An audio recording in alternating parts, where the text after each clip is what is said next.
Hello everyone, आप सभी का नॉलेज मंत्रा 2 चैनल में स्वागत है। मैं हूं विनोद वर्मा।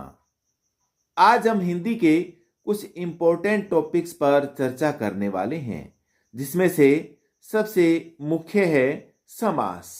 सबसे पहली बात आती है समास क्या है, समास का अर्थ क्या है। समास का अर्थ होता है संक्षेपण, अर्थात संक्षिप्त करना, छोटा करना। क्वेश्चन आता है समास के कितने तत्व होते हैं, तो समास के आपसे तत्व पूछे हैं भाई। समास के कितने तत्व होते हैं? समास के 4 तत्व या 4 अंग होते हैं। कौन कौन से हैं भाई? अब उन तत्वों को, उन अंगों को हम जान लेते हैं कि समास के कौन कौन से तत्व, कौन कौन से अंग होते हैं। पहला है भाई पूर्व पद, दूसरा उत्तर पद, तीसरा समस्त पद और चौथा है समास विग्रह।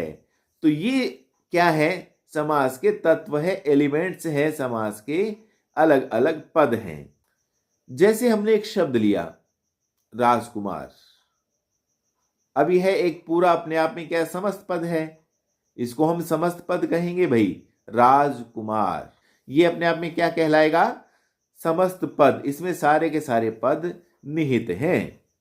अगर इसको हम अलग अलग लिखते हैं, राज और कुमार, यहां पर राज क्या हो गया?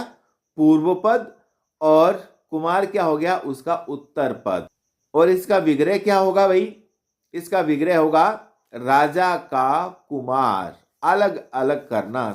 समस्त पद तो क्या हो गया? इसको संक्षिप्त करना, और इसको अलग अलग करना क्या हो गया? समास का विग्रह। तो राजा का कुमार ये हो गया समास का विग्रह। तो समझ में आ गया पूर्व पद क्या है, उत्तर पद क्या है, समस्त पद क्या है और समास का विग्रह क्या है। तो ये 4 के 4 क्या है? एलिमेंट्स हैं, 4 के 4 तत्व हैं समास के। इन्हीं पर सारा का सारा समास चलता है। अब बात करते हैं समास के भेद कितने होते हैं, मतलब इसे कितने आधारों पर बांटा जा सकता है। प्रधानता के आधार पर समास को 4 प्रकारों में विभाजित किया गया है, बांटा गया है। कौन कौन से हैं भाई 4 प्रकार? ये याद रखना आप, क्योंकि ये मोस्ट इंपोर्टेंट है। लगभग सभी ने यह पढ़ा होगा या सुना होगा या देखा होगा कि समास के 6 भेद होते हैं, लेकिन व्याकरण शास्त्री जो है प्रधानता के आधार पर केवल 4 भेद मानते हैं। जो 2 भेद हैं भाई वो क्या हैं? पहले मैं बता दूं, जो 2 भेद हैं द्वंद्व समास और कर्मधारय समास, वो तत्पुरुष के ही तो उपभेद हैं भाई। इसलिए समास के मुख्यतया 4 भेद माने गए हैं। इस बात को आप याद रखना। अगर आपसे क्वेश्चन पूछ लिया जाए समास के मुख्य भेद कितने हैं, प्रश्न आ सकता है ऐसा, तो आपको ये याद रखना समास के मुख्यतया 4 भेद है भाई। अभी मैंने आपको जो बताया मुख्य तो 4 ही भेद हैं, समझाऊंगा मैं कौन कौन से 4 भेद हैं, ठीक है। लेकिन 2 जो उपभेद किए गए हैं ना, वो 2 उपभेद हैं, मुख्य भेद तो है ही नहीं। मुख्य भेद नहीं है तो समास के 4 भेद हो गए। अगर प्रश्न पूछा जाए कि समास के मुख्य भेद कितने, में जो अंतर बता रहा हूं ना आपको, वो अंतर याद रखना आप, क्योंकि समास के अगर मुख्य भेद पूछे जाए तो मुख्य तो 4 ही है भाई। अगर आपसे ना तो प्रधानता के आधार पर पूछा जाए और ना ही मुख्य भेद पूछा जाए, तो समास के तब कितने भेद होंगे भाई? अगर आपसे जनरली पूछ ले, ना तो प्रधानता के आधार पर और ना मुख्य भेद के आधार पर, आपसे सामान्य तौर पर पूछ ले समास के कितने भेद होते हैं, तो आपको तब उस अवस्था में समास के 6 भेद बताने हैं भाई, क्योंकि वो तत्पुरुष वाले उस समय वहां पर उसमें इंक्लूड हो जाएंगे। तब आपको 6 भेद बताने। लेकिन प्रधानता या मुख्य भेदों की बात करता है, प्रश्न घुमा फिरा के पूछ सकता है, तब ऐसी स्थिति में आपको याद रखना है 4 भेद होते हैं। अब प्रधानता के आधार पर कौन कौन से समास के भेद हैं भाई, वो मैं आपको बता देता हूं। पहला है भाई पूर्व पद, जो अभी पीछे हमने किया, पहला है पूर्व पद। दूसरा उत्तर पद या दूसरा पद। तीसरा है भाई दोनों पद प्रधान होते हैं। याद रखना, जो बातें मैं अभी आपको समझा रहा हूं लिख लेना, इसे बहुत इंपॉर्टेंट है। सबसे पहला तो जिसमें पूर्व पद प्रधान हो, मतलब पूर्व पद एक हो गया। दूसरा उत्तर पद अथवा दूसरा पद। तीसरा जिसमें दोनों पद प्रधान हो। चौथा कोई भी पद प्रधान ना हो। यह बात याद रखना आप, कोई भी पद प्रधान नहीं होता, जिसमें कोई अन्य ही तीसरा ही पद प्रधान होता है, तो इन आधारों पर समास प्रधानता के आधार पर, देखो प्रधानता की बात कर रहे हैं हम, प्रधानता किसकी प्रधानता है भाई, इसमें पूर्व पद की प्रधानता पहले में, दूसरे में उत्तर पद या कोई दूसरा पद होता है उसकी प्रधानता होती है, तीसरे में दोनों ही पद प्रधान होते हैं, और चौथे में क्या होता भाई, कोई भी पद प्रधान नहीं होता, कोई तीसरे की बात यहां पर हो रही, कोई तीसरा ही पद प्रधान होता है भाई। ये बात आपको याद रखनी है, किसमें, प्रधानता के आधार पर जो समास के भेद किए गए हैं। अब पूर्व पद जो होता है, पूर्व पद प्रधान कौन सा होता है, ये बात आपको याद रखनी, मतलब वो कौन सा समास होता है जिसमें पूर्व पद प्रधान हो, वो होता है भाई अव्ययी भाव समास। अव्ययी भाव समास, ठीक है ना भाई, जिसमें पहला पद प्रधान होता है, तो पहला पद प्रधान अव्ययी भाव समास। लिख लेना भाई, इस बात को अपनी कॉपी में नोट करते जाना, बहुत इंपॉर्टेंट बातें मैं आज आपको बता रहा हूं।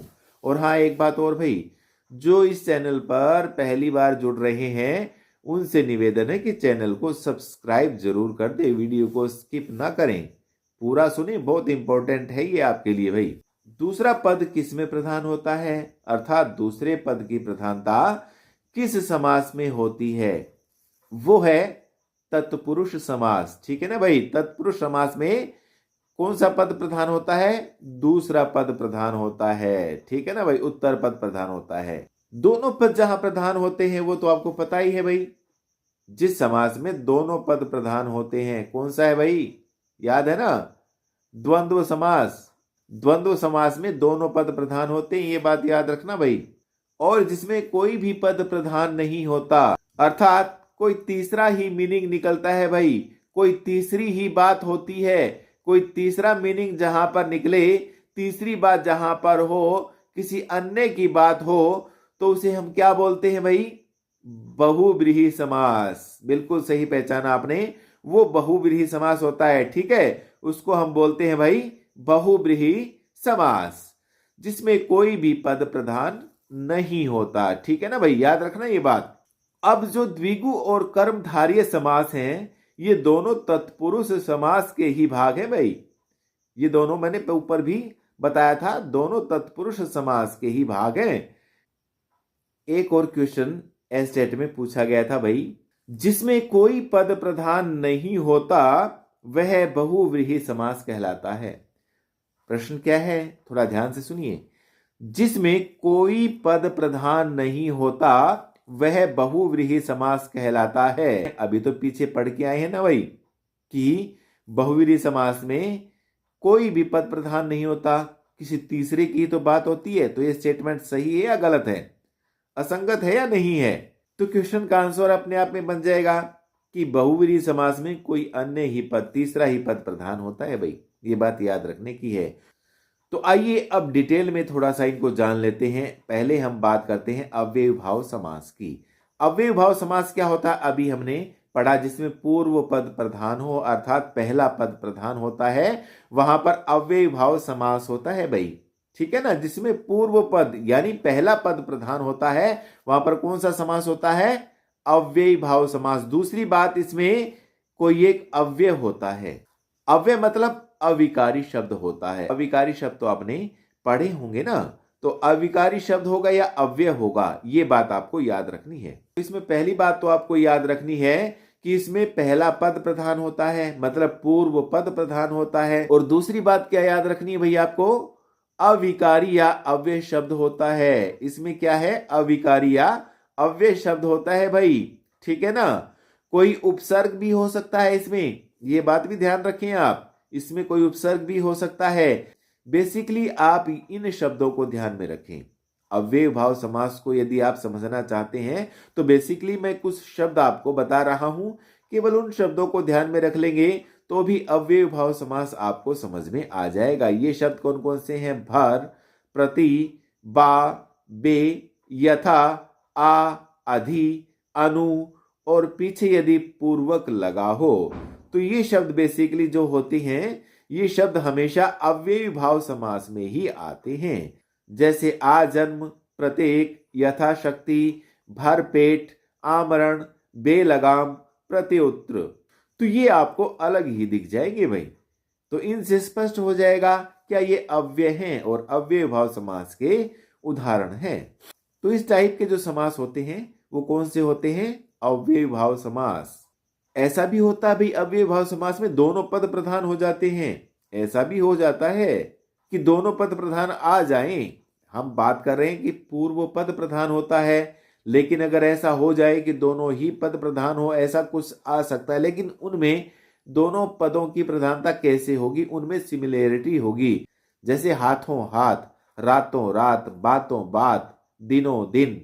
ठीक है ना? दोनों शब्द सिमिलर होंगे, दोनों पदों की प्रधानता होगी तो दोनों पद सिमिलर भी होंगे। ये बात आपको याद रखनी है भाई। इसमें दोनों में प्रधानता अलग अलग नहीं है। ठीक है ना? दोनों एक ही रूप में वहां पर आ रहे होंगे। सिमिलर शब्द समान होंगे। रात रात, रातों रात, दिनों दिन, दिन दिन, बातों बात, बात बात। ठीक है ना? ऐसे शब्द जहां पर आ जाते हैं अव्ययी भाव समास का उदाहरण बन जाते हैं। कुछ और भी शब्द होते हैं जैसे गली गली, गांव गांव, घर घर, बीचों बीच। ऐसे भी शब्द आ जाते हैं, पर है तो दोनों सिमिलर ना। ये बात आपको याद रखनी है। तो ये सभी अव्ययी भाव समास के उदाहरण हैं। अब बात करते हैं द्वंद्व समास की। ये बहुत इंपॉर्टेंट समास है भाई, याद रखना। द्वंद्व समास सबसे इंपॉर्टेंट समास है और बहुत आसान भी है। ठीक है ना? द्वंद्व समास में दो अपोजिट शब्द होते हैं। पहली बात जो याद रखनी वो क्या है? द्वंद्व समास में दो अपोजिट शब्द होते हैं। ठीक है ना? अपोजिट होंगे भाई, एक दूसरे के दो शब्द जिसमें लगेगा ना दोनों पदों की प्रधानता है, लेकिन दोनों अपोजिट होंगे। ये बात आपको याद रखनी है। एक दूसरे से विरोधी, विपरीत, दोनों की अपनी अलग अलग प्रधानता होगी, अपना अलग अलग अस्तित्व होगा, तो वहां पर द्वंद्व समास होता है। द्वंद्व समास के तीन उपभेद और किए गए हैं भाई, याद रखना ये बात। द्वंद्व समास के तीन उपभेद किए गए हैं। कौन कौन से हैं? मतलब तीन प्रकार का होता है द्वंद्व समास भी भाई, ये आपको याद रखना है। कौन कौन से हैं वो तीन भेद? पहला तो है भाई वैकल्पिक द्वंद्व। वैकल्पिक, विकल्प जहां पर दिए गए हों, नाम से स्पष्ट हो रहा ना, वैकल्पिक जिसमें विकल्प दिए गए हों। एक होता है इतरेतर द्वंद्व, इतरेतर, इतरेतर द्वंद्व। और तीसरा होता है भाई समाहार द्वंद्व। तीसरा होता है समाहार द्वंद्व। अब वैकल्पिक की बात करें तो वैकल्पिक क्या होता है? जिसमें कोई विकल्प दिया हो, मतलब कोई अपोजिट शब्द दिया हो भाई। मतलब जो विलोम शब्द होते हैं जो एक दूसरे को अपोज करते हैं, तो अपोजिट शब्द हो गए ना, एक दूसरे को अपोज करें, एक दूसरे के विरोधी हो, विलोम शब्द हो, तो वहां पर वैकल्पिक द्वंद्व होता है भाई। जैसे कि पाप पुण्य, यश अपयश, देव असुर। इन शब्दों को ध्यान से देखिए आप। पाप पुण्य ओपोजिट हो गई, विलोम हो गई। यश अपयश ये भी ओपोजिट हो गई। देव और असुर ये भी ओपोजिट हो गए ना। तो यहां पर विकल्प है, विलोम है, अपोजिट है, तो यहां पर वैकल्पिक द्वंद्व हो गया भाई। ये बात आपको याद रखनी है। ये शब्द देखिए भाई, जय पराजय, धर्माधर्म, मतलब धर्म अधर्म। इन शब्दों को ध्यान से देखिए आप। धर्म अधर्म ओपोजिट हो गई, विलोम हो गए।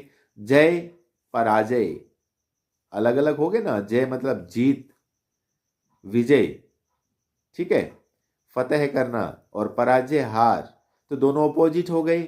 इन शब्दों को ध्यान में रखें आप।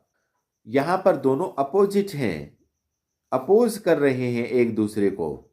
तो ये उदाहरण जो मैंने आपको बताए हैं ये द्वंद्व समास के अंतर्गत आ जाएंगे। लेकिन द्वंद्व समास के भी तीन भेद बताए गए हैं, वो डीपली पूछ सकता है आपसे, तो वैकल्पिक द्वंद्व हो जाएगा ये। अब बात करते हैं इतरेतर द्वंद्व की। ध्यान से सुनिएगा। इतरेतर द्वंद्व, इतरेतर का अर्थ होता है जो पूरक हो। इतरेतर द्वंद्व में एक दूसरे के पूरक होते हैं भाई शब्द। ठीक है ना? वैकल्पिक में तो एक दूसरे के अपोजिट होते हैं और इतरेतर में एक दूसरे के पूरक होते हैं। ये बात आपको इतरेतर द्वंद्वों में याद रखनी है। पूरक का मतलब समझ रहे हो ना भाई? जो एक दूसरे को कंप्लीट करते हैं। जैसे शिव पार्वती, शिव और पार्वती एक दूसरे को कंप्लीट करते हैं, समझ आ रहा ना? जो बात मैं समझाने का प्रयास कर रहा हूं उस पर पूरा ध्यान रखना आप। दाल रोटी एक दूसरे को कंप्लीट करते हैं, ऐसे ही माता पिता, अन्न जल, हवा पानी। वैकल्पिक में तो एक दूसरे के उल्टे होते भी मैंने बताया भाई, और इतरेतर में एक दूसरे के पूरक होते हैं, यानी कि एक दूसरे को कंप्लीट करते हैं। ठीक है ना?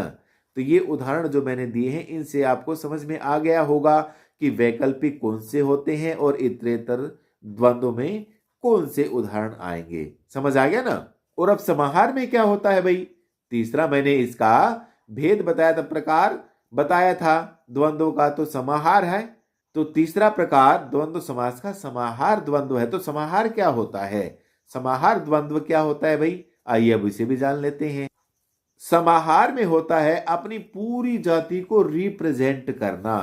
समाहार समाहित किए हुए हो, पूरी की पूरी जाति को संबोधित कर रहा हो, रिप्रेजेंट कर रहा हो, वहां पर समाहार द्वंद्व होता है। पूरी जाति को संबोधित कर, जैसे घास फूस। घास और फूस अलग अलग चीज तो है ही नहीं, तो मतलब पूरी जाति को ही संबोधित कर रहा है घास फूस भाई यहां पर।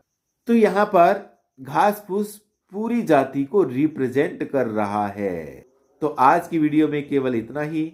मिलते हैं अगली वीडियो में समास के बाकी के भेदों के साथ। एक रिक्वेस्ट आपसे भाई, अगर आपने अभी तक चैनल को सब्सक्राइब नहीं किया है तो सबसे पहले चैनल को सब्सक्राइब कर दीजिए। अगर अब तक पढ़ाए गए में से आपको कुछ समझ में नहीं आया या आपकी कोई क्यूरी है तो आप कमेंट बॉक्स में लिख करके पूछ सकते हैं। इस वीडियो को ज्यादा से ज्यादा शेयर कर दें भाई, ताकि सभी को इसका फायदा मिल सके। मिलते हैं अगली वीडियो में, तब तक के लिए आप सबका बहुत बहुत धन्यवाद।